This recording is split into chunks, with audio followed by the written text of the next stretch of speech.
Assalamualaikum warahmatullahi wabarakatuh. Warahmatullahi wabarakatuh. Alhamdulillahirabbil alamin alladzi lahul hamdu fis samawati wal ardh walladzi lahul hamdu fil akhirati wal ula والذي له الحمد على كل حال وعلى كل لسان وإن من شيء إلا يسبح بحمده ولكن لا تفقهون تسبيحه والصلاة والسلام الأتمان الأكملان على سيد الأنبياء وإمام المرسلين سيدنا وحبيبنا وشفيعنا وقرة أعيننا ومولانا محمد صلى الله عليه وعلى آله وأصحابه وأحبابه ومن اهتدى بهديه واستنى بسنته إلى يوم الدين. أما بعد. Ibu-ibu sekalian, para ustadzah yang bergabung pada kesempatan ini, yang sama-sama dirahmati dimuliakan oleh Allah Subhanahu wa taala. Saya hari Sabtu pagi kemarin, 2 hari lalu mengisi di sini, tapi kuliah subuh. Imam satu di antara permintaan Nabi Ibrahim yang disebutkan oleh Allah di dalam Al-Quran surah Asy-Syu'ara ini salah satunya yang akan kita bahas. Yang lainnya ada di dalam surah Asy-Syu'ara ini ayat 83, ayat 84, ayat 85, 86, lalu yang terakhir 87. Kalau ibu mencoba membuka mushaf sekarang, lihat surah ini Asy-Syu'ara surah ke-26 ayat yang ke-83.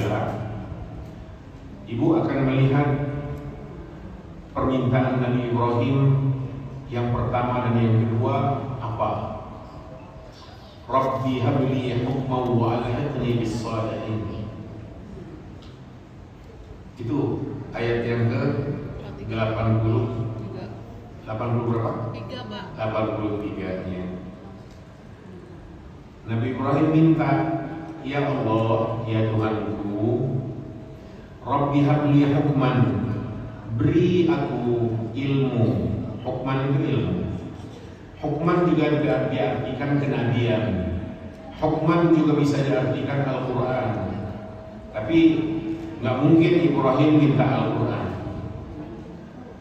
Yang tepat itu hukman di sini adalah ilmu. Ibrahim minta ilmu supaya dapat mengusir kebodohan dari diri dan dapat mencerdaskan dan menyinari jalan hidup orang lain. Dengan ilmu lah maka terbuka segala-galanya. Yang sempit jadi lapang, jadi luas. Ke depan juga bisa lebih maju dengan ilmu itu. Ini permintaan Ibrahim di ayat 83. Rabbi habli hukman. Lalu diminta yang kedua, walhiqni bis shalihin. Ya Tuhanku, gabungkan aku bersama orang-orang yang saleh di dunia dan bersama orang-orang saleh di akhirat. Satukan, gabungkan bersama orang-orang baik di dunia. Jangan aku ya Allah, Engkau satukan bersama orang-orang bejat, orang-orang yang malas ibadah, orang-orang yang malas pengajian, orang-orang yang malas untuk membenahi keadaan. Jangan satukan hamba dengan orang-orang yang tidak mau melaksanakan ketaatan kepada-Mu ya Allah.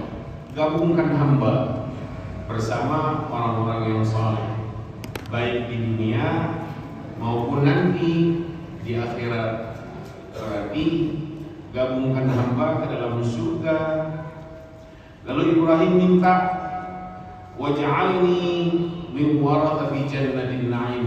Ya Tuhanku, anugerahkan kepadaku, jadikan hamba termasuk orang yang mewarisi surga.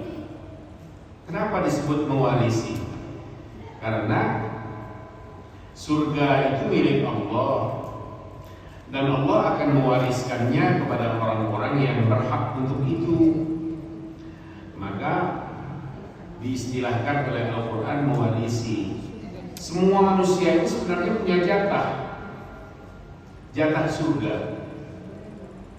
Yang kafir, sebelum pilihannya adalah kekafiran, mereka punya jatah untuk ada di surga. Tiba-tiba mati dalam kekafiran, jatah yang menjadi miliknya surga tidak jadi diberikan. Nah, ini juga kita minta, ya Allah, wariskan kepadaku surga-surga yang tidak ditempati oleh orang-orang yang kafir, orang-orang yang menutup hati dari ajaran-Mu itu, sehingga kita dapat mewarisi surga yang penuh dengan kebahagiaan, surga yang berlimpah karunia, surga yang jauh dari segala macam siksa, jauh dan kekal untuk selama-lamanya. Ibu-ibu rindu surga atau tidak? Rindu. Kalau ibu mengatakan, aku merindukan surga-Mu ya Allah, saat ini surga Allah merespon dengan baik, mengatakan kepada Allah, ya Allah, aku pun merindukan mereka. Masukkan mereka nanti ke dalam diriku, surga-Mu ya Allah. Ketika kita berdoa, Allahumma ajirna minan nar, ya Allah, jauhkan hamba, selamatkan hamba, jaga hamba dari neraka.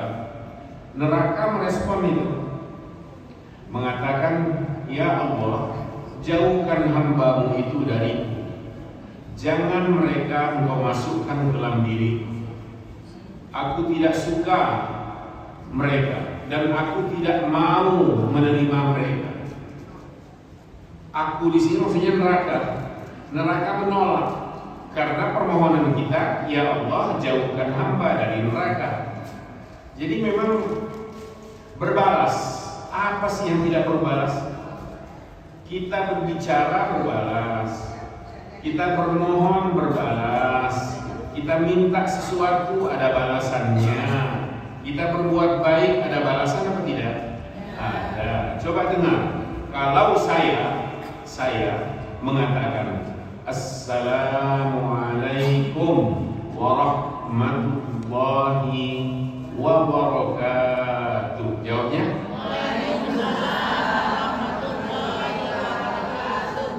Jawabannya senada. Coba kalau saya bilang Assalamualaikum warahmatullahi wabarakatuh, jawabannya senada, berbalas. Gak mungkin nada saya Assalamualaikum warahmatullahi terus diikutin Waalaikumsalam warahmatullahi wabarakatuh. Gak mungkin. Kehidupan ini baik di dunia maupun di akhirat, karena di akhirat pun kehidupan, di alam kubur pun hidup. Baik di dunia maupun setelah kehidupan dunia, semua berbalas. Kita berbuat baik di dunia berbalas atau tidak? Berbalas. Ada balasan duniawinya.